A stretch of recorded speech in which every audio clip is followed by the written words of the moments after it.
Good morning and welcome to this meeting. Before I address the Council and hand over to the new Secretary General, let me give the floor to the Dean of the Council, Ambassador Nobelo. So please, you have the floor. Thank you, Secretary General. Dear colleagues, it is a great honor for me to say a few words of gratitude to the Secretary General Jens Stoltenberg and to welcome Secretary General Mark Rutte. It took us a while to agree on an appropriate person to replace our popular SG. Dear Jens, it was a wonderful journey with you during the last 10 years, truly your decade. We were lucky that you declined your father's advice not to take over a boring organization. You navigated us through many dire straits as we searched for a new role of NATO in a fast-changing world. Under your leadership, we proved that NATO is not obsolete or brain-dead, but capable to reform, to strengthen transatlantic bond, and to meet world's commitments. You were the greatest transformer of our alliance in many other areas as well. Above all, you united us behind Ukraine. It was not a boring decade, for sure. Somehow, at the time when you took over NATO, an exhibition of portraits of Russian rulers took place in Moscow. Those who expanded Russia by war had a green spot on their frames. That explains mentality. But if we were ever to exhibit portraits of NATO leaders, you would have many green spots on your frame for the admission of new members. Open door is our mentality. Dear Jens, we are going to miss your profound wisdom, cool head, and the dry sense of humor. Please be kind to us in your book on NATO. Ladies and gentlemen, leadership matters more than mutual interest, particularly in extraordinary times. Dear Secretary General Rutte, challenges before you are no less demanding. International security system is crumbling. The most devastating warfare since Second World War is fought on European soil.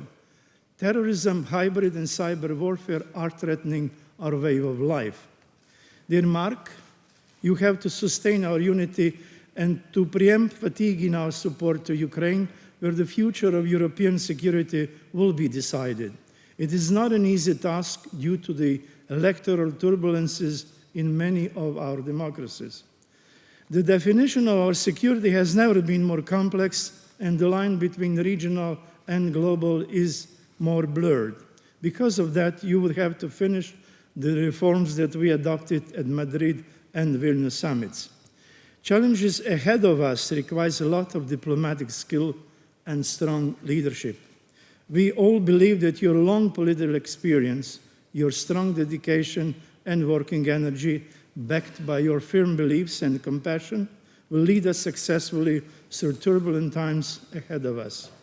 You inherited a large alliance, and our collective strength is unprecedented in history. United, we stand with you. Thank you once again, Jens, and warm welcome to you, Mark.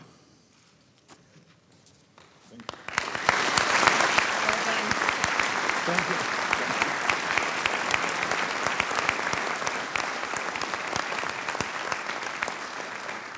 Thank you so much, Mario. Dear friends and colleagues, dear Mark.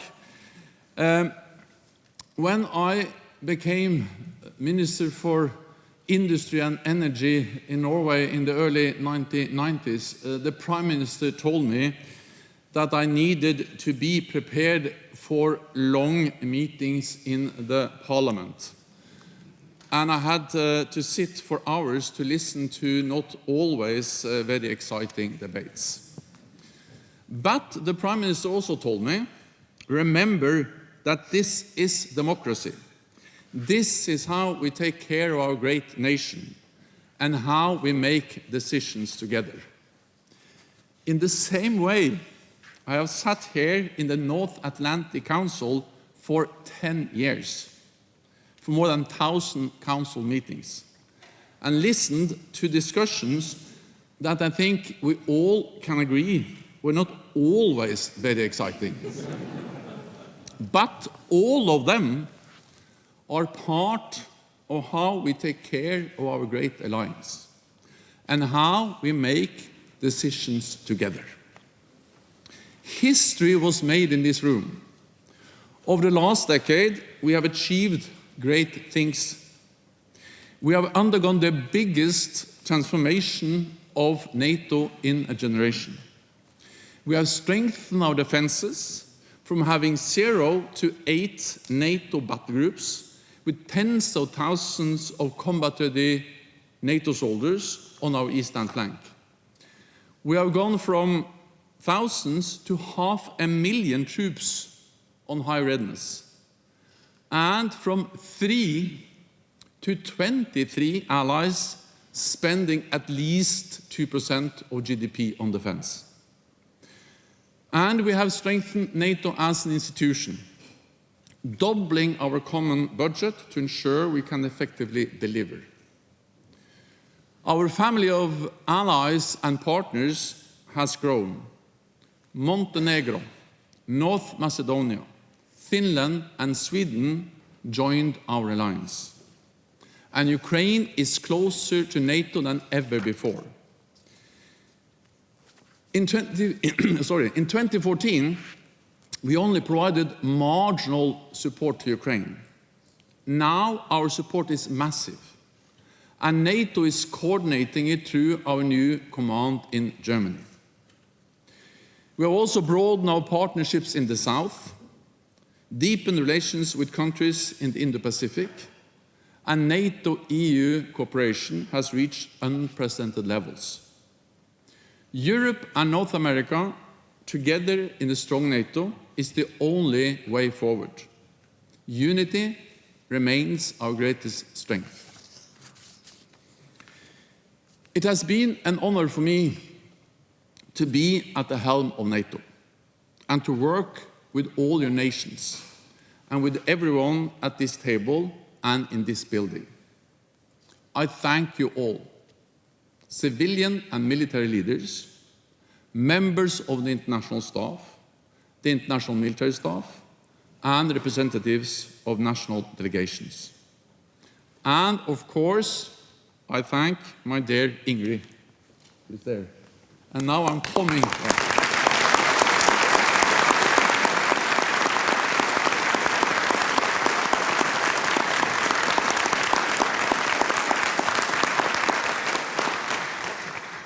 And this time I will keep my promise. I'm leaving Brussels in a few hours.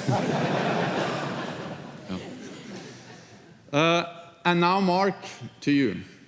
It is over to you. You know NATO well, and you are well known across the alliance. You have the perfect background and experience to become a great Secretary General of NATO. During your many years, 14 years, as Prime Minister, you have demonstrated that you know how to build consensus. You have led 4 different coalition governments, so you know how to make compromises. That is something which will be highly valued here at NATO.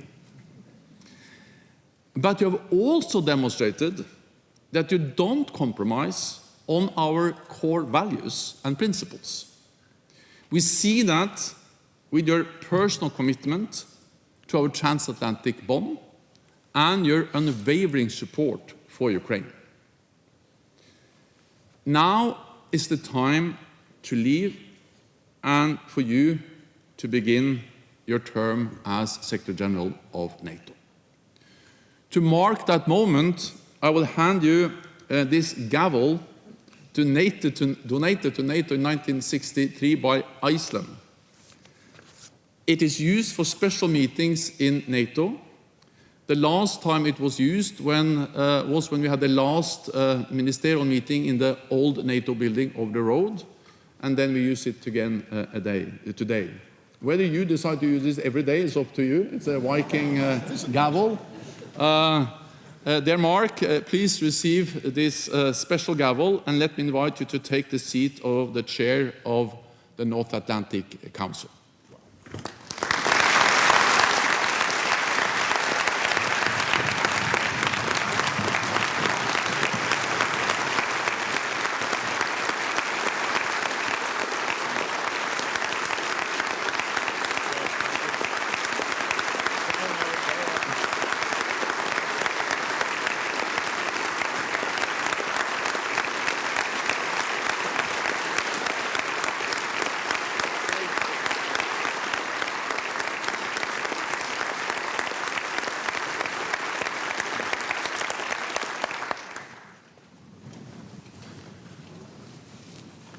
Well, thank you, Jens, and thank you, Ambassador Nobilo, dear Mario, for your very kind words, and a good morning to all. Merci, Jens, et bonjour à toutes et à tous. It is a great honor to be here and to take up the position of NATO Secretary General. And first of all, I want to thank all of your nations for trusting me with the responsibility of guiding the alliance in the coming years. It is a big job, and I have big shoes to fill.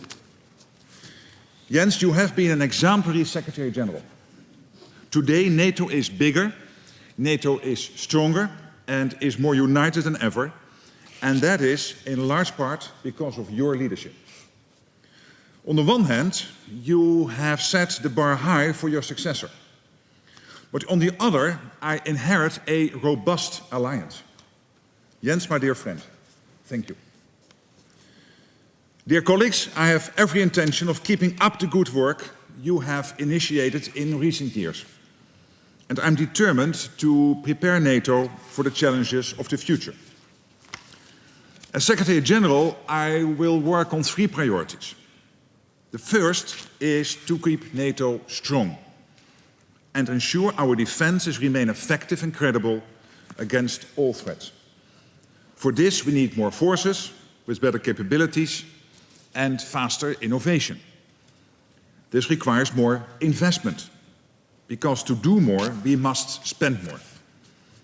There is no cost-free alternative if we are to rise to the challenges ahead and keep our 1 billion people safe. My second priority is to step up our support for Ukraine and bring it ever closer to NATO. Because there can be no lasting security in Europe without a strong, independent Ukraine. I know from personal experience with the downing of flight MH17 in 2014 how conflict in Ukraine is not contained to the front lines. So we must do our part. We must deliver on the package agreed at the Washington summit. The command, the financial pledge, and Ukraine's irreversible path to membership. And we must sustain this support into the future, because Ukraine's rightful place is in NATO. The third priority is to strengthen our partnerships with our unique and essential partner, the European Union, and with countries around the world that share our interests and values. Jens, you did a great job building stronger connections with partners, especially in the Indo-Pacific. In a global and interconnected world, our security has to be a team effort. And I look forward to working closely with all allies. All of you around this table, in this building and all across NATO. If any job could make me leave my home city of Den Haag, it is this one. Ambassador Petrides, dear Ariadne, I want to thank you and your country for welcoming me here in Brussels. It is a city I have gotten to know well over the years, thanks to the endless amount of EU Council meetings I have attended. And it is now my home away from home. I'm eager to roll up my sleeves, get to know every one of you, and get to work together. So I want to thank you very much. And I believe now the right wording is that I have to say, this meeting now stands adjourned.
lose it again. No.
Ja, we weten.